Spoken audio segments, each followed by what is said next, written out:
TriSoma's কিচেনেটের আরেকটি নতুন ভিডিওতে আপনাদের সকলকে স্বাগত জানাচ্ছি। কিছুদিন ধরে আমার শরীরটা একটু খারাপ ছিল, তাই আপনাদের কাছে আমি কোনো রেসিপি শেয়ার করতে পারিনি, কিন্তু আজ আমি আপনাদের জন্য নিয়ে চলে এসেছি একদম সহজ পদ্ধতিতে কিভাবে বাড়িতেই কাতলা মাছের কালিয়া বানিয়ে নেওয়া যায়। এই রেসিপিটি মোটামুটি আপনারা অনেকেই বাড়িতে বানিয়ে থাকেন, কিন্তু আমি কিভাবে বানাচ্ছি তার রেসিপিটি আপনাদের কাছে আজকে শেয়ার করব। ভালো লাগলে অবশ্যই পাশে থাকবেন, সাপোর্ট করবেন।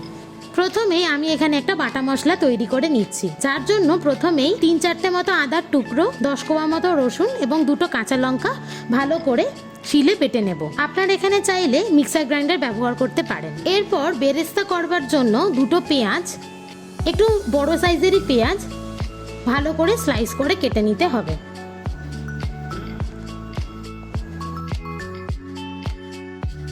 এবার একটা বড় সাইজের পেঁয়াজ গ্রেটারে গ্রেট করে নেব।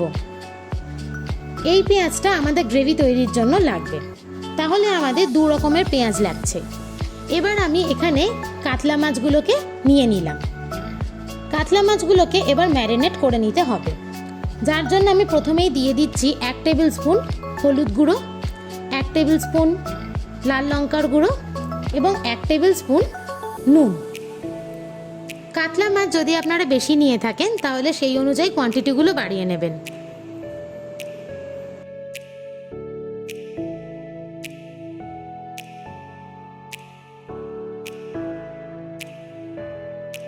এবার আমি কড়াইয়ে পরিমাণ মতো সর্ষের তেল নিয়ে নেব। কালিয়া করতে একটু বেশি পরিমাণ তেল লাগে এবং আমাদের বেরেস্তাও এই তেলেই ভাজা হয়ে যাবে।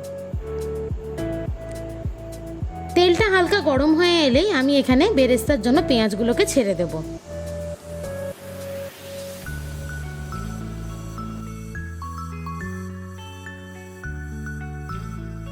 এবার ভালো করে নাড়াচাড়া করে নিয়ে বেরেস্তাগুলোকে লাল লাল করে ভেজে নিতে হবে।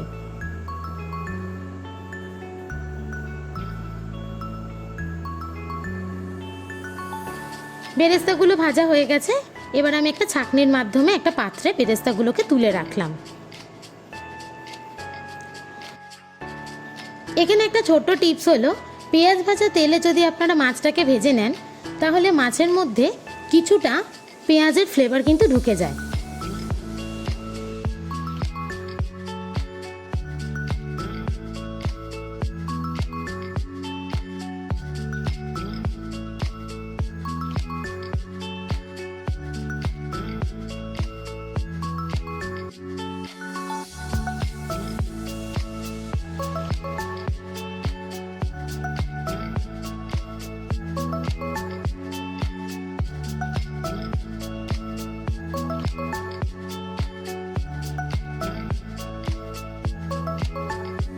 এবার আমি শিলের মধ্যে বেরেস্তাগুলোকে নিয়ে নিলাম, সাথে দিলাম 12-14টা মতো কিশমিশ। এবার ভালো করে শিলের মধ্যে এই পেঁয়াজ এবং কিশমিশটাকে বেটে নিতে হবে। অপরদিকে দেখি চলুন মাছটা কতদূর ভাজা হলো।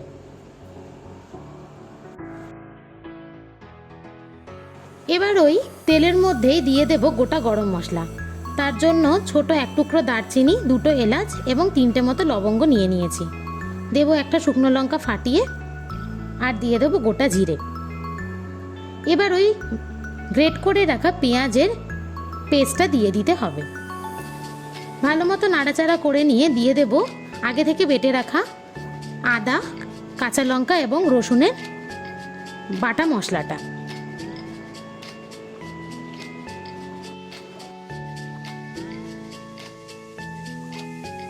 এবার দিয়ে দেব গ্রেট করে রাখা, বা আপনারা মিক্সিতে পেস্টও করে নিতে পারেন, সেই বেটে রাখা টমেটো। এখানে একটা ছোট্ট টিপস হলো, ভালো করে টমেটোটাকে কষাতে হবে। যত ভালো করে টমেটোটাকে কষাবেন তত গ্রেভির টেস্ট কিন্তু ভালো হবে। এরপর একে একে মশলাগুলো দিয়ে দিচ্ছি। তার জন্য দিয়ে দেব 1 টিস্পুন হলুদ গুঁড়ো, 1 টিস্পুন নুন বা পরিমাণ মতো আপনারা বুঝে শুনে নুনটা দিয়ে দেবেন, 1 টিস্পুন ধনে গুঁড়ো, 1 টিস্পুন জিরে গুঁড়ো এবং 1 টিস্পুন লাল লঙ্কার গুঁড়ো। আপনারা এখানে কাশ্মীরি লাল লঙ্কার গুঁড়ো দিয়ে দিতে পারেন।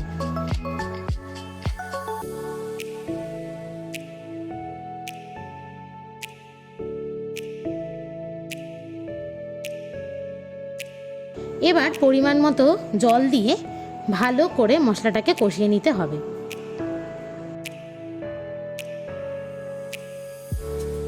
এবার ভালো করে ঢাকা চাপা দিয়ে মশলাটাকে কষিয়ে নিতে হবে। ঢাকা খুলে আমি আবারও নেড়ে নিচ্ছি। এবার সামান্য পরিমাণ টক দই দিয়ে দেবো। দেখতেই পাচ্ছেন খুব সামান্য পরিমাণ, কারণ আমরা টমেটো ব্যবহার করেছি, আবার টক দইও ব্যবহার করছি। বেশি পরিমাণ ব্যবহার করলে কিন্তু গ্রেভিটা অনেকটা টক টক ফ্লেভারের হয়ে যাবে, তাই সামান্য পরিমাণ টক দই দিয়ে দেবেন এবং টক দইটাকে মশলার সাথে ভালো মতো করে কষাতে হবে। তার জন্য ঢাকা চাপা দিয়ে ভালো করে মশলাটাকে কষতে দেবেন।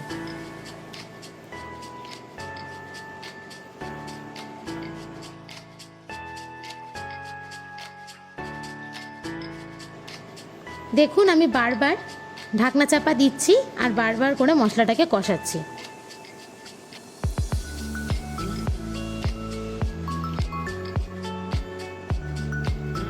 এবার দিয়ে দেব ওই কিশমিশ এবং পেঁয়াজের বেরেস্তার বাটা মশলাটা। এই বেরেস্তা বাটা যদি আপনারা ব্যবহার করেন তাহলে মশলার টেস্টটা একটু ব্যালেন্স হবে, টক মিষ্টির একটা ব্যালেন্স চলে আসে। এবার ভালো মতো মশলাটাকে কষিয়ে নিতে হবে।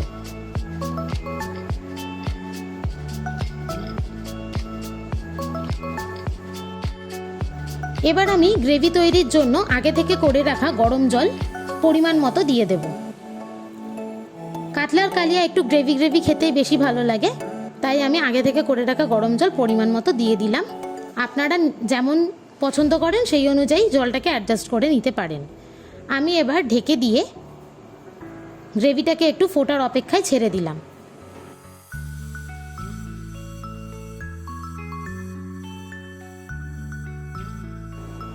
যখন দেখবেন এবং গ্রেভিটা ফুটে উঠেছে তখন ঢাকনা চাপা খুলে দিয়ে মাছগুলোকে দিয়ে দিতে হবে।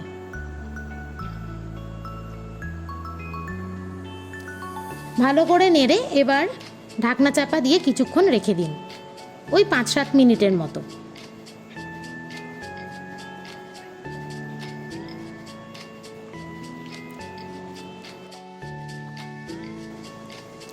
ঢাকনাটাকে খুলে নিলাম। এবার হালকা হাতে নাড়াচাড়া করে নিয়ে সামান্য পরিমাণে শাহি গরম মশলার গুঁড়ো দিয়ে দিতে হবে।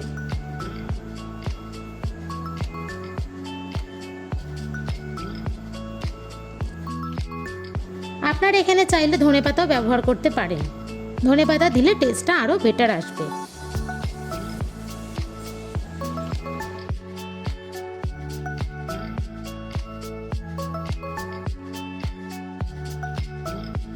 এবার আমি গ্যাসটাকে বন্ধ করে ঢাকনা চাপা দিয়ে একটু স্ট্যান্ডিং টাইমে ছেড়ে দিলাম। তারপর সার্ভ করে নিলাম গরম গরম কাতলার কালিয়া। বাঙালিদের খুবই প্রিয় একটি রেসিপিটি কেমন লাগলো আপনারা অবশ্যই কমেন্ট করে জানাবেন এবং ভিডিওটি ভালো লাগলে ভিডিওটিতে একটি লাইক করবেন। চ্যানেলে যদি নতুন বন্ধু হয়ে থাকেন তাহলে চ্যানেলটিকে সাবস্ক্রাইব করবেন এবং পাশে থাকা বেল আইকনটা অবশ্যই প্রেস করবেন। তাহলে আজকে এই পর্যন্তই, দেখা হচ্ছে আবার নেক্সট ভিডিও নিয়ে। ভালো থাকবেন, সুস্থ থাকবেন, ধন্যবাদ।